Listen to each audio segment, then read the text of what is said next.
is the perpetuation of a tradition. The tradition of United States naval aviation. And the vibrantly alive tradition of the Navy's flight demonstration team, the Blue Angels.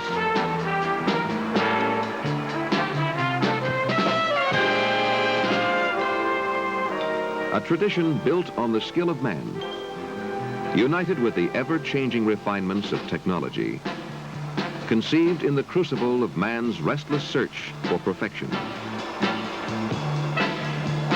These, then, are the Blue Angels, carefully polishing each facet of flight demonstration to achieve the visual perfection of a diamond in the sky.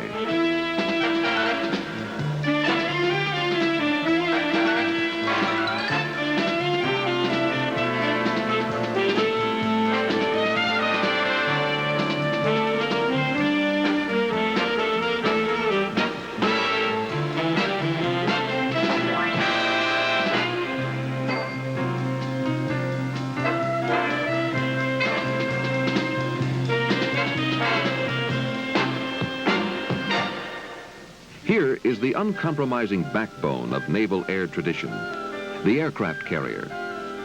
A postage stamp airfield 2,000 miles away from any vestige of dirt, gravel, or concrete.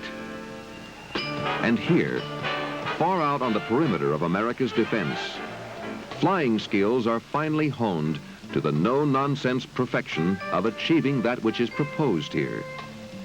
That man can launch from this abbreviated strip, fly a far-ranging mission of perhaps 1,000 miles, and return.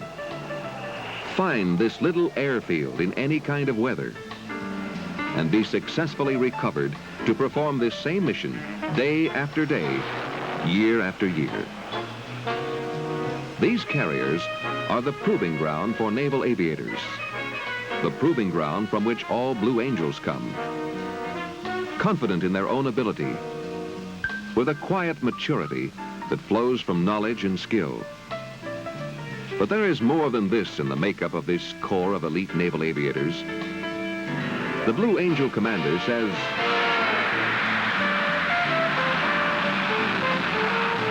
our selection process guarantees us the top aviator and naval officer. We go to the Bureau for a screening, a fitness report screening. And I get a reading on the officer as to where he stands among all the applicants, where he stands among his contemporaries. And I start looking at him from there. Now, the Bureau would stop at that if they were going to, for instance, be considering him for his next rank or anything of that nature. We just get started there.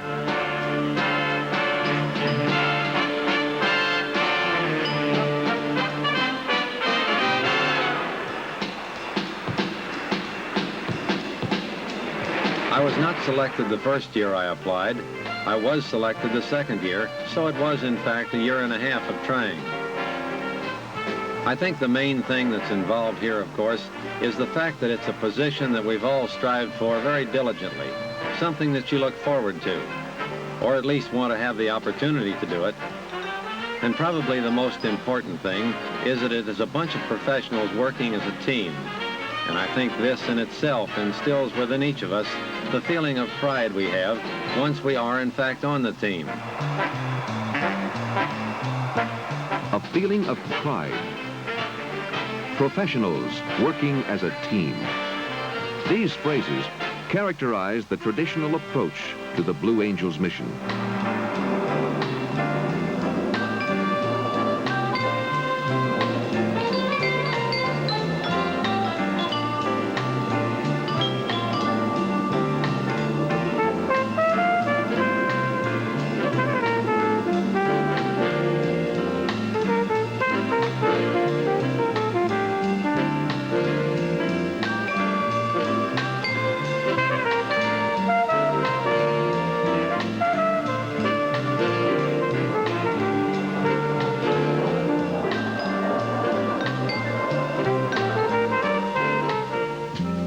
From Pensacola Naval Air Station in Florida, the Blues carry out their mission to demonstrate precision techniques of naval aviation to naval personnel and to the public.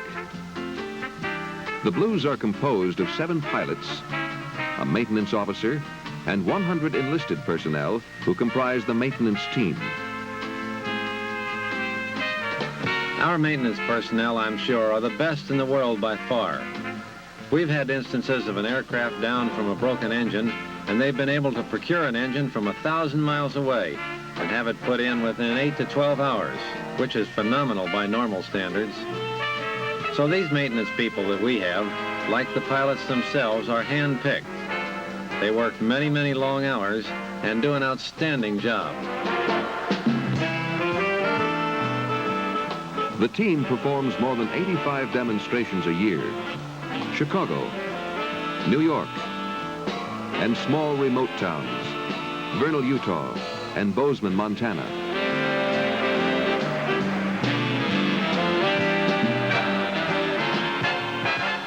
We feel there's a responsibility to show the people throughout the country what they're buying with their tax money. Not only in the training of the aviators, but also in the aircraft. And our emphasis has been, since I've had the team anyway, the emphasis has been on the small town over the big town. We're trying to get into the Midwest, trying to get into the northern Middle West states that never have an opportunity to see the Navy. The Blue Angel narrator is the key for audience understanding of the flight demonstration. The precision maneuvers you will see demonstrated here this afternoon are coordinated tactical techniques developed in training and in actual combat by our Navy and Marine Corps pilots. In combat, these maneuvers might be flown from treetop level to 60,000 feet. But for the team, it is a continuous demonstration of their skill and training in a very low altitude environment. For none of these maneuvers are stunts or daring feats, but all are part of the stock and trade of our Navy and Marine Corps fighter pilots.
Flying their diamond formation so tightly, the Blue Angels appear to be welded together in the sky. We advertise 36 inches from the leader's wingtip to the canopy of the wingman, and this, of course, is duplicated in the slot position. Both the wingman's wingtips are then approximately 36 inches from the canopy of the slot pilot. This closeness is physically and instinctively felt by the leader. Oh, you bet. I can feel it if somebody moves 3 inches. The balance is the thing that's most critical. If someone comes up and I start feeling it, and they can move out there plus or minus 3 to 6 inches and it doesn't bother me. If they come up, say, a foot flat, I immediately feel it. Sometimes on the line abreast, we wind up, well, if you get the wingtips about a foot apart, we start getting vortices off the other aircraft. And a lot of times you'll end up with 3/4 of the stick into the guy that slid in like that, because it just tends to push you away from it. An assignment with this elite squadron is not an easy job. In addition to flying, there are appearances at hospitals, addresses to civic clubs, service organizations, as well as performing the duties of an operational unit. It's work, hard work. Oh, I'd say it's a 16-hour day and a half hour's flight. You bet. You don't realize it till you're finished with the flight. Then you realize that you're totally exhausted. You just try to give, no matter what the size of the crowd, You try to give the best possible performance to every one of them. And consistency in performance is an integral part of the Blue Angels tradition. The Blue Angels have completed more than a quarter century of service to the United States of America as ambassadors of goodwill.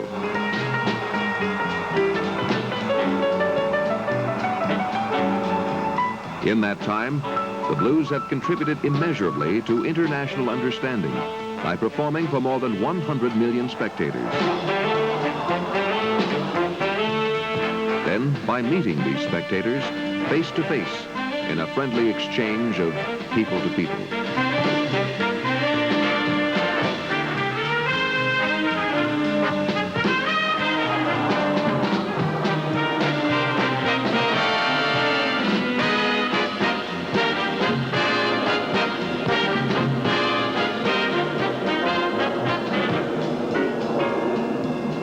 Traditionally, the Blues take pride in the demanding program they have fashioned to demonstrate their aircraft and their skills.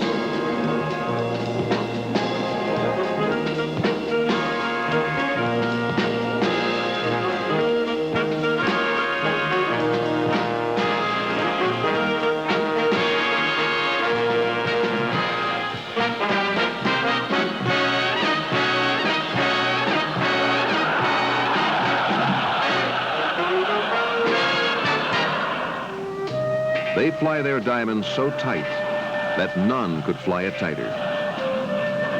And now, successive teams of the Blues have written and are continuing to write new pages of tradition in naval aviation.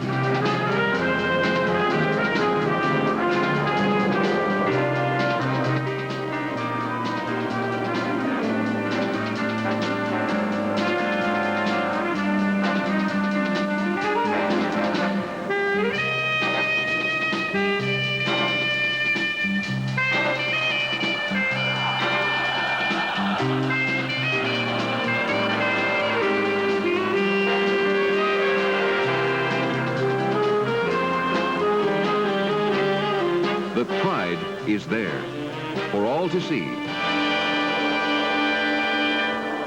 in the diamond in the sky.